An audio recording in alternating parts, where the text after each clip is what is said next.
야당발 계엄 저는 계엄 괴담 같은데요. 이 계엄 얘기를 사실은 그 김병주 최고위원이 슬쩍 던졌다가 아까 또 김민석 수석 최고위원이 꽤 구체적으로 얘기했다가 이제 이재명 대표가 아주 생중계되는 그 현장에서 얘기를 해서 이게 지금 일파만파 커지고 있는데요. 저희가 그 이쪽 이 계엄 관련된 영상을 준비하겠으니까 영상 잠깐 보시고 다시 말씀 나누도록 하겠습니다. 특히 최근에 계엄 얘기가 자꾸 얘기되고 있고 종전에 만들어졌던 계엄안에 보면 계엄 해제를 국회가 요구하는 것을 막기 위해서 국회의원들을 계엄 선포와 동시에 체포 구금하겠다라는 그런 계획을 꾸몄다는 얘기도 있습니다. 이거 완벽한 독재국가 아닙니까? 이런 문제에 대해서도 우리가 오히려 더 심각하게 고민해야 된다. 예, 바로 저 장면이었는데요. 그러니까 엊그제 그 9월 1일 날 뭐 11년 만에 양당 대표 회담을 하는데 모두 발언해서 저 말씀을 턱 던지셨어요. 네. 일단 어떻게 보십니까? 이 계엄 이야기. 그러니까 이제 저분들 이야기가 각종 제보가 들어오고 있고 예. 구체적인 증거도 있다. 근데 차차 증거는 차차 예. 제시하겠다. 그러면서 뭐 이야기하잖아요. 그러니까 제가 보기에 원래 옛날에는 김대업이라는 증거물도 있었고 예. 또 뭐 생태탕 이럴 때도 있었잖아요. 어쨌든 누군가 얘기하는 그 사람이 거짓말을 했든 뭐 조작이 됐든 네. 증인이나 뭐 이런 사람이 형식은 있었죠. 지금은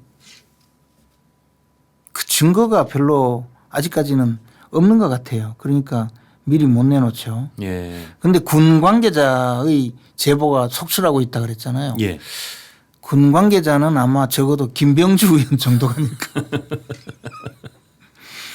저는 그분이 어떻게 별을 4개나 달았는지 좀 요즘 너무 신기해요.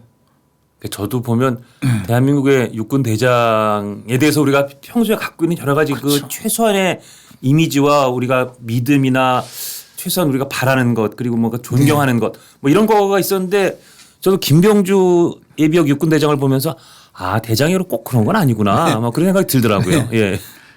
제가 육군 소위 출신인데 예. 부끄럽게도 근데 참 그때 당시에 별이 떴다 하면 자다가도 벌떡 일어나서 경례부터 하는데 아우 저분이죠. 하여튼 근데 이제 계엄이라고 주장을 하면서 내세우는 논거가 한 3가지 돼요. 예. 첫째는 그 최근에 그 윤석열 대통령이 반국가 세력이라고 말씀을 하셔서 예. 그 부분이 있고 두 번째는 중앙고 인맥이 군 요직을 차지했다.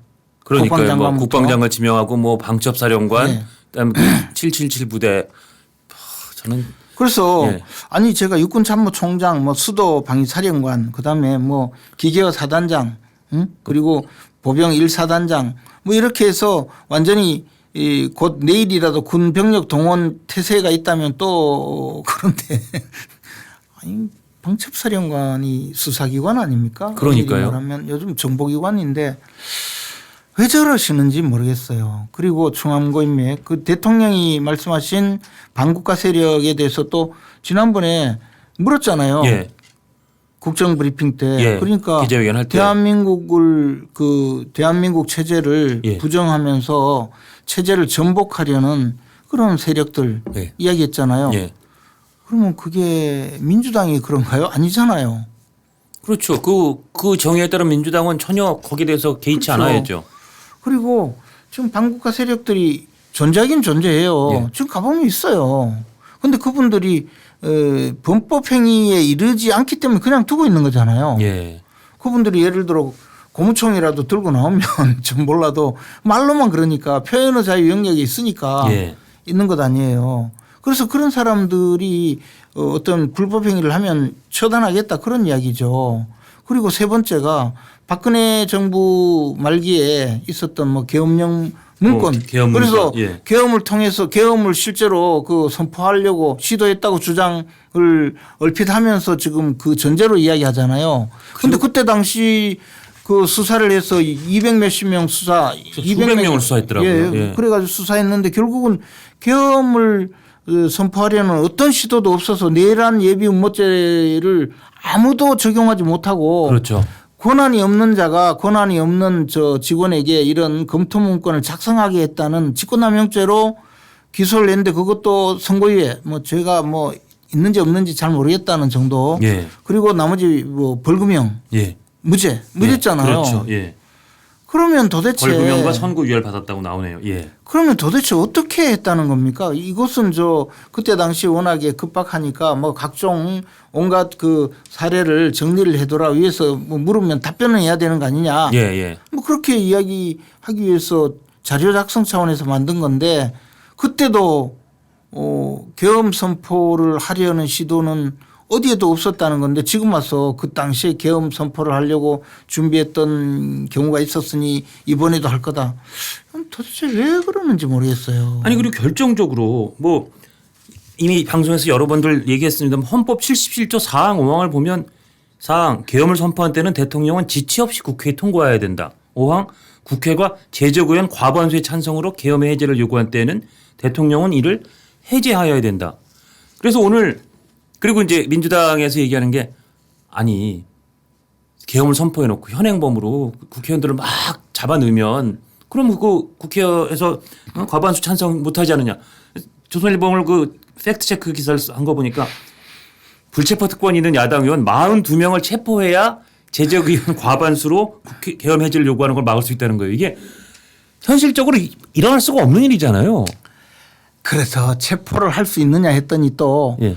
이게 저 그냥 체포하려면 체포영장이 있어야 되니까 법원에서 허가를 해주지 않을 거다. 그래서 현행범으로 체포를 할 수 있다고 주장하는 거예요. 현행범. 그럼 현행범으로 체포하려면 범죄를 저지르는지 저지르지 않는지를 늘 따라다니면서 현행범으로 있으면 그때 체포를 해야 되니까 수사관이 적어도 국회의원 한 명당 2명 정도씩 따라붙어 다니다가 범죄를 저지르면 딱 그 순간 체포해야 돼요. 예. 근데 그것도 말이 안 되는 게 첫째 하나는 그렇게 체포를 해도 48시간 내에 구속영장을 청구해서 구속영장이 그렇죠. 발부되지 않으면 석방해야 돼요. 석방해야 되는 거죠. 예.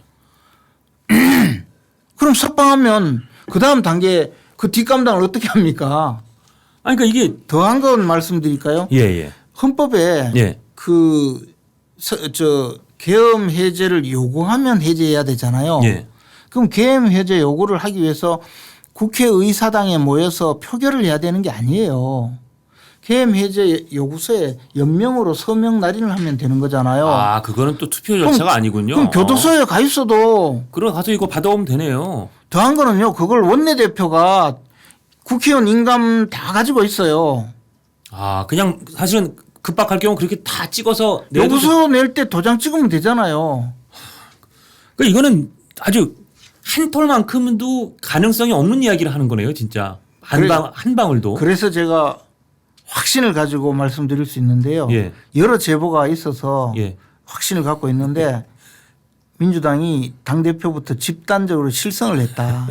그렇지 않고는 이런 이야기를 할 수가 없다. 네, 물론 그 증거는 차차 밝히시는 거죠. 차차 입수되면 밝히겠습니다. 아, 지금 제가 말씀하신 표정에 지금 약간 농담을 하시는 것 같아서 제가 미리 좀 웃었습니다. 그리고 그 증거는 사실은 이미 김태현의 정치쇼에서 나왔습니다. 제가 발언을 했기 때문에. 아, 인후 보증으로. 어제나 오늘쯤 아마 한번 그 말씀 하셨나 보죠? 그리고 보도에 여러 번 나왔어요. 김재원이 이런 말을 했다고. 누가요? 김재원이 이런 말을 했다고 예. 관련 보도가 나와 있기 때문에 이 언론에도 나와 있는 김정은이 얘기했다는 김재원이. 아, 김재원. 그러니까 이게 민주당식이에요, 정말. 본인이 얘기하고 본인이 그게 정황이 있다는 거고 제보가 오고 있다는 거고 그 제보는 차차 밝히겠다는 거고 그러나 네. 내가 아주 제보가 쏟아지고 있다라고 얘기하는 논법이 그런 거란 말씀이죠. 그렇죠. 아니 그러면 도대체 이거는 상식과 합리성을 가진 국민이라면 누구나 말이 안 된다는 판단을 쉽게 내릴 수 있는 사안인데 이걸 그렇죠. 왜 김병주 예비역 육군 대장이어서 김민석 한때는 각광을 받았던 그러나 지금은 김민세가 된 김민석 수석 최고를 넘어서 이재명 대표까지 심지어 엊그제 그 생중계 중에 말씀하신 게 아니라 또 그전에 연찬회에서도 이게 우리가 계엄을 당할지 모르니까 전자투표하는 시스템을 우리가 도입해야 된다. 이게 밖에서라도. 왜 그러는 거죠? 이재명 대표가 그렇게 어리석은 분은 아닐 것 같거든요. 그러니까 이걸 설마 정말 모르시진 않을 것 같거든요. 그러니까 제가 저 최고위에서 말씀드렸듯이 이제 판결 선고 날짜가 가까우니까 헛것이 보인다 이런 말씀드렸는데 헛것이 보인다. 예. 판결 선고가 가까워지고 있다는 것이 사실은 굉장한 모티브일 것 같아요. 그 10월 달 11월 달에 선거법 위반으로 당선 무효형이 선고되고 또 위증교사로 실형 선고가 되고 이러면 대표직에 있더라도 회의감을 갖는 분들이 늘어날 수가 있죠. 그렇죠. 이제 우리가 이재명이라는 후보만 믿고 가도 되나? 그렇죠.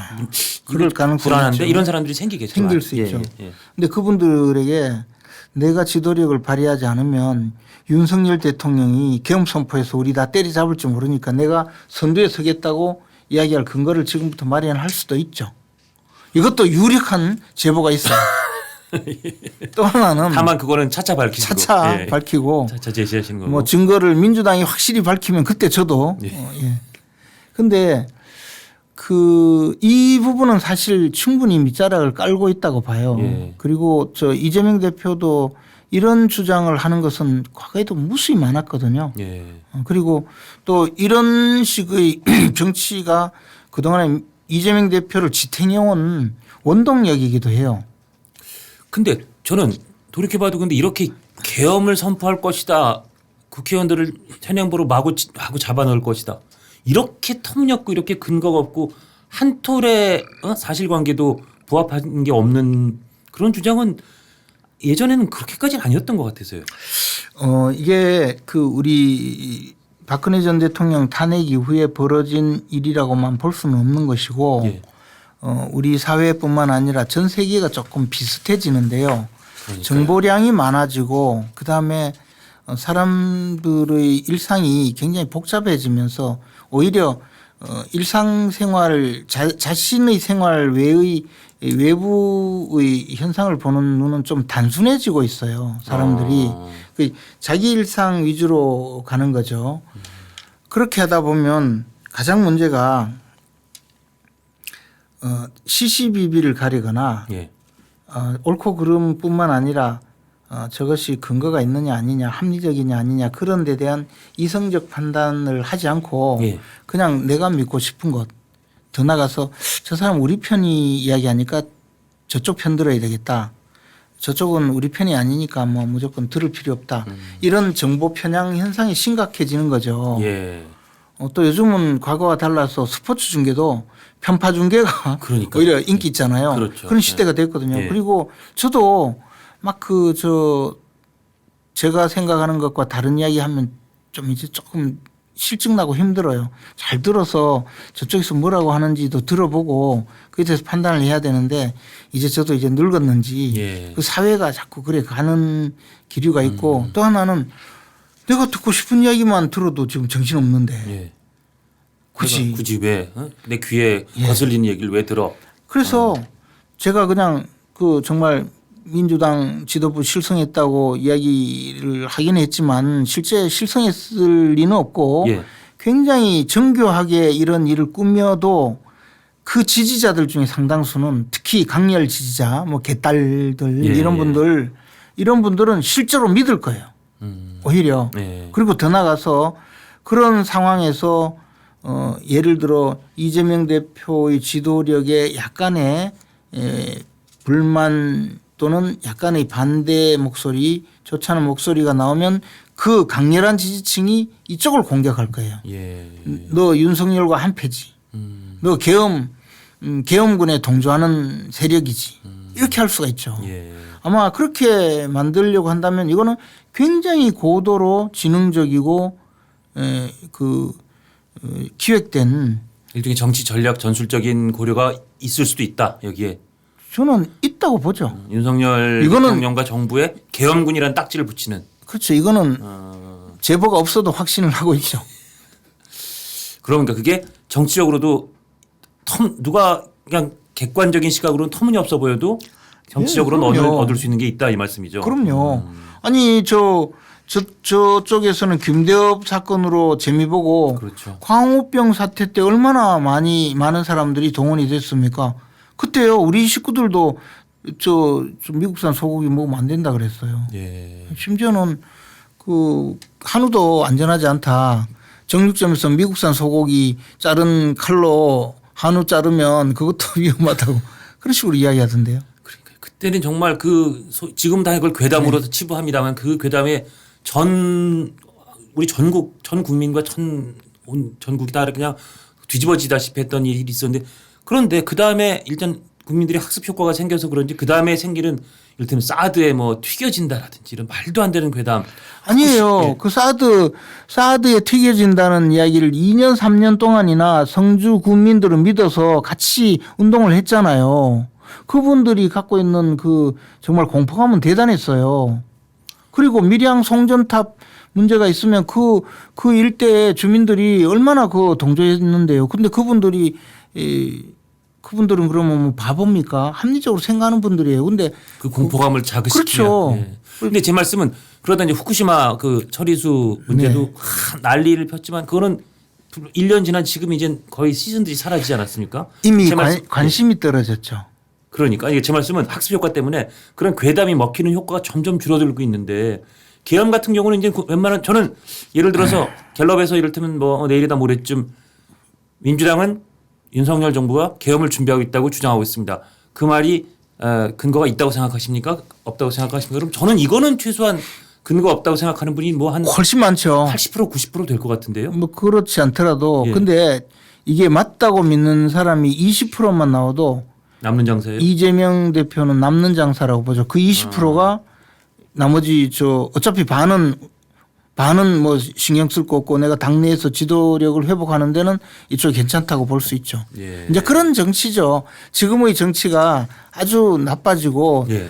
저질로 전락한 데에는 이런 식의 계산이 있기 때문에 문제가 있는 거죠. 그리고 한편으로 또 지지자들에게 윤석열 대통령이 계엄도 선포할 수 있는 사람이다라고 마구 공격하면서 끌고 가면서 나름대로 지지를 고착화시킬 수도 있고 자신들의 그 단결 내지 단합을 과대하게 끌고 가면서 자신의 지도력 저하를 막을 수가 있죠.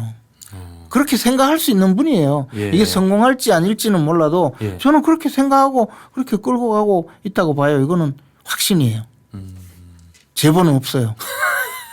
왜 그때 제보 있다고 하시고 차차 제시하신다고 하면 되는 다음 거죠. 방송에 가면 제보가 있는 거예요. 이제. 그렇죠. 여기서 말씀하셨으니까. 민주당은 정말 나빠요. 이런 식으로 그 괴담을 계속 예. 확대 재생산하면서 국민들에게 공포감이나 심어주고 국민들에게 대통령에 대한 나쁜 인상을 심어주기 위해서 골몰하는 이게 정치입니까? 저는 정치가 아니라고 봐요. 이거는 정말 나라에 해를 끼치는 분들이죠. 아까도 저희가 몇 가지 짚었습니다만 괴담, 괴변이라고 할 수 있는 너무 허위에 근거한 이야기들을 너무 많이 내놔서 뭐 당장 아까 우리가 나눴던 계엄령도 그렇지만 후쿠시마도 그랬고 우리가 전과가 많아요, 그분들. 예. 전과 엄청 많습니다. 이재명 대표만 전과 많은 거 아니고 민주당도 전과 많아요. 예. 김대엽 사건부터 시작해서 그렇죠. 당이 광우병 사건, 후쿠시마 원전, 뭐 생태탕 공작, 뭐 오만 실제로는 그런 거로 정권을 획득하기도 했었고요. 그렇죠. 그걸로 그 상대 다른 당의 정권을 정말 뒤흔들어서 거의 넘어뜨릴 뻔도 했었고요. 그런 그렇죠. 선동과 괴담으로. 그렇죠. 그리고 지금도 하고 있잖아요. 계엄령 또 나와요. 또 앞으로 계엄령 시들해지면요 사람들이 이거 거짓말 아니야 할 때 되면 딴 걸 벌써 터뜨리고 있어요. 그래서 더 큰 걸로 덮어요. 예. 그러니까 썩지 마십시오. 알겠습니다.